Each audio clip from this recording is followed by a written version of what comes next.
Shortly before my mom passed away in 2021, she asked my dad to scatter her ashes in her words, all the right places. My dad asked for more details and she just smiled and said, "You'll know." In the years since, my dad's been on a mission to visit all the places around the world that she loved and to leave a little bit of her in each. And because my mom loved to travel, there are a lot of them. Our family has had a long history with the country of Morocco. We lived there from 1984 to 86, and my parents again lived there for a year in 2012, and both have visited many times. I went back in 2014 with my dad and my brother. So recently, when my dad told us he wanted to go back and finish scattering her ashes, Carina and I asked if we could come with. On Sunday, April 28th, my dad, myself, and Carina flew into the capital city of Rabat, which is where I lived as a teenager. Rabat is both new and cosmopolitan, but also still deeply ancient and enchanting. My dad is a self-confessed Moroccan rug addict, and he simply cannot visit the country without going home with at least one new rug. So of course our first stop was to his favorite rug shop, where the owner of the store greeted him like an old friend and told me and Carina, "I've been selling rugs to your dad for 40 years. Later that evening, we went to dinner at the house of one of my dad's co-workers, Khalil Bouziba and his wife Amina, and 3 of their adult children, Adil, Miriam, and Ahmed. They had prepared an unbelievable 5-course meal. After the appetizers, which themselves were a work of art and a feast, the first main course was antibiotic-free chickens. They were raised on the chicken farm that Adil owns, topped with pickled lemons, all in a savory sauce with what I think were garbanzo beans. The second main course was a shoulder of lamb with almonds that were blanched and roasted, and again, the sauce, which we sopped up with bread, was to absolutely die for. The first dessert course was fresh fruit, and the little orange fruits in the back left corner you may not recognize are called loquats, and they are amazing. And the second dessert course was lemon and strawberry pastries, and at the top are common Middle Eastern pastries. At the end of the week, as we were headed home, my dad asked Carina what her highlight of the entire trip had been. And after thinking about it for a second, she said, "I think it was dinner with the Bouzibas." On Monday, we drove into and over the Atlas Mountains on our way to the little desert town of Skoura. The Atlas Mountain Range, which almost divides Morocco in half vertically, splits the country from the western Atlantic side, which is green and Mediterranean, from the dry, arid side, which is the western edge of the Sahara Desert. On this day-long road trip, there were 2 old friends that my dad dearly wanted to reconnect with, Hussein and the Rock Man. Both of them are rock and jewelry vendors that my parents have been friends with since the 80s, and my dad's goal was to scatter some of my mom's ashes near both of their roadside shops. The problem we encountered was that since my dad had last been here, they had modernized and changed the path of the road, and all the landmarks he knew weren't where they were supposed to be. So somewhere near Hussein's shop, we stopped at this little mountain village, and while I found us some dinner, my dad began to ask the locals about Hussein. And miraculously, one of the people he asked was Hussein's brother. He got into our car with us and drove us right to Hussein's shop, where he and my dad shook hands and hugged. This is what Hussein does for a living. He sells these geodes and rocks which he hunts from the local mountains, and this is the village behind his shop where he lives. Carina purchased a few turtles made out of gemstones, and Hussein and my dad exchanged gifts, and then we got back in the car and went in hunt of the Rockman. My dad thought he knew where his shop was, and on the way, I wanted to stop and get a photo of this valley oasis I recalled from our trip here 10 years ago. My dad was concerned about the stop because it was getting late and we had a long ways to go still. But as soon as we stopped, who came running towards us but the very rock man we were looking for? On his phone, he was proud to show us this picture which he has hanging on his living room wall. This is my mom and my little brother back in the 80s. Carina purchased a few things, and he and my dad visited, and then we hit the road again and drove to the town of Skoura. We got there well after dark, and I'm kicking myself for not videoing the drive into this town when it was lit up only by our headlights. This is some footage of the same road the next morning, and I'm just going to let this footage roll so you can kind of get a sense of what this place is like.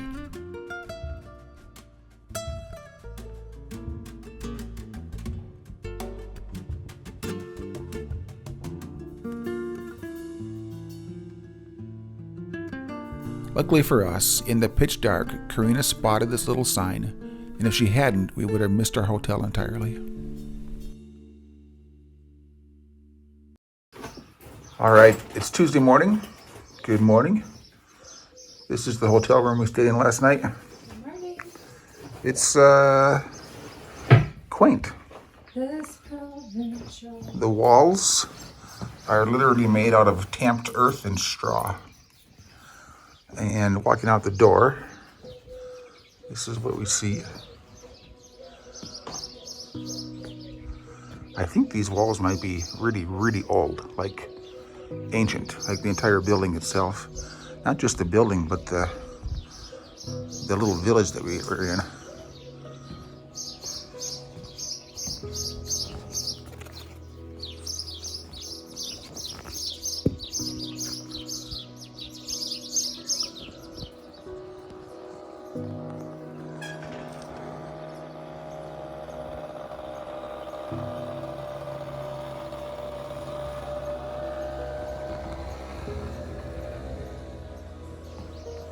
We are on the edge of the Sahara Desert. Yesterday we drove over the Atlas Mountains from Marrakesh. Tonight we're going to be sleeping in a yurt in the actual Sahara Desert. Did you get the key? It's on the bed.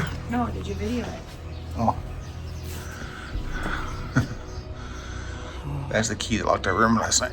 Well, it took us like 5 minutes to figure it out.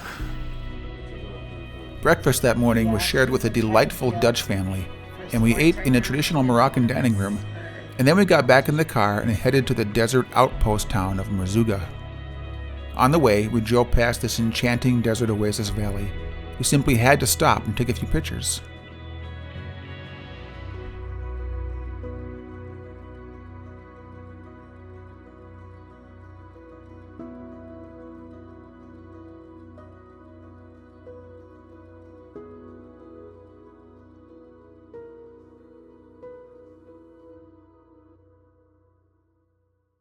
Oh my goodness, you guys. The town of Merzouga is seriously like something you'd expect to find on the planet of Tatooine from Star Wars, or maybe in the book Dune.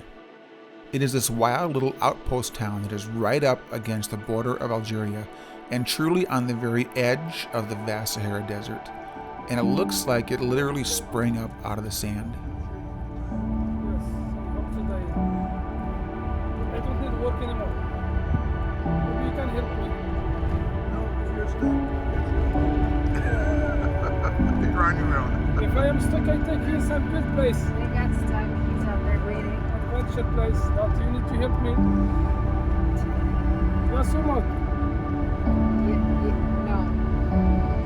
I am so hurry. Why I am so hurry? Because I need to get best place for sunset. Sounds good. That's why.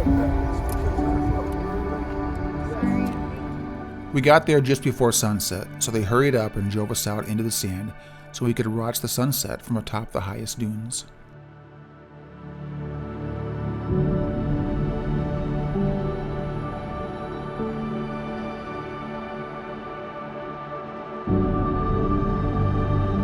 And then we made our way into the camp where we'd spend the night.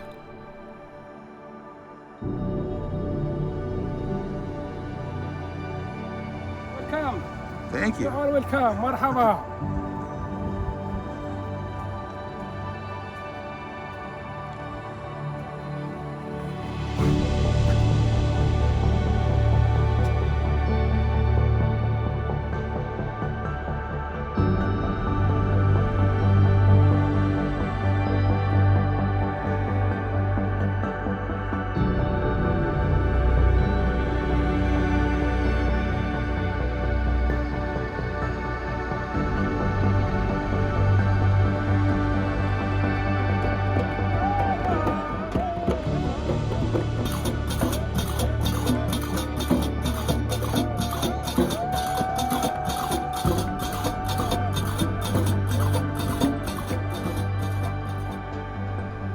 The next morning, we woke up before the sun began to bake the desert and went for a camel ride.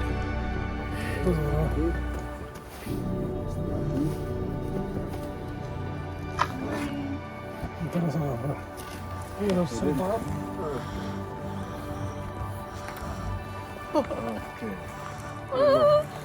Mas olha.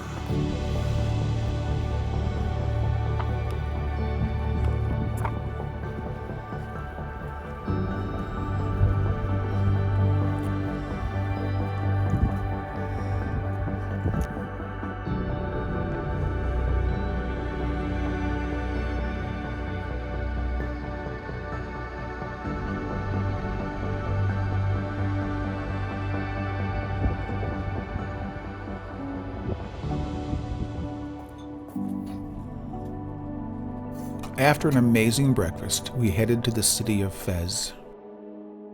On the western side of the Atlas Mountains, it still looked like we were driving through a landscape from Dune or Tatooine. But after crossing the mountains, it looked more like this.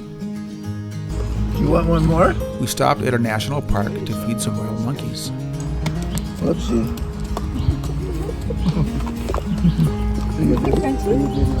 Yeah, you got another friend. Oh, this one. You wanted one too? You were gentle. You were much better. I like you the best.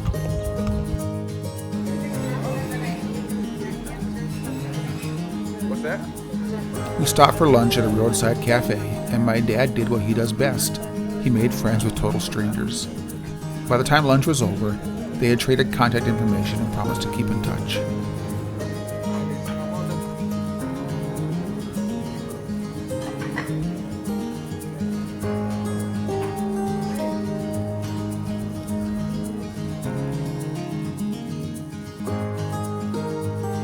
Next to Marrakesh, the city of Fez is the second most popular tourist destination in Morocco. Most of Fez is just your normal metropolitan city that isn't anything noteworthy. But the Medina, or the ancient city, this is something people from all over the world come to see. Its streets are narrow and cars are not possible, so we walked to our hotel, which was truly stunning.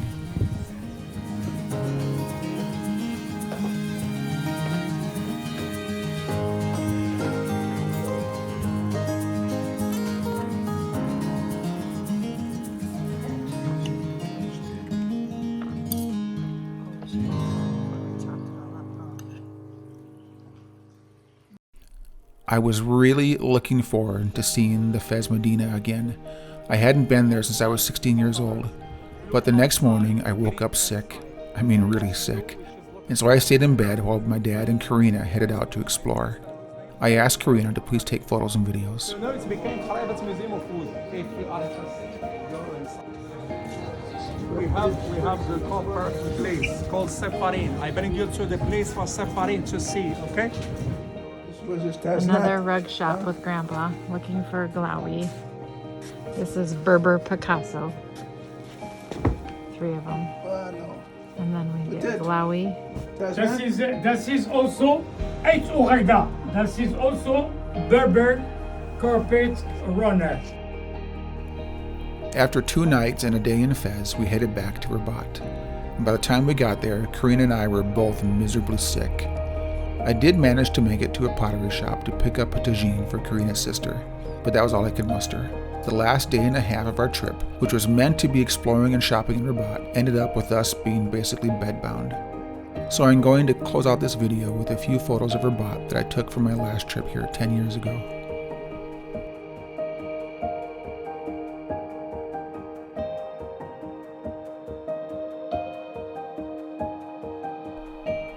To my mom, I wish she could have been here with us in person, but we definitely felt your presence.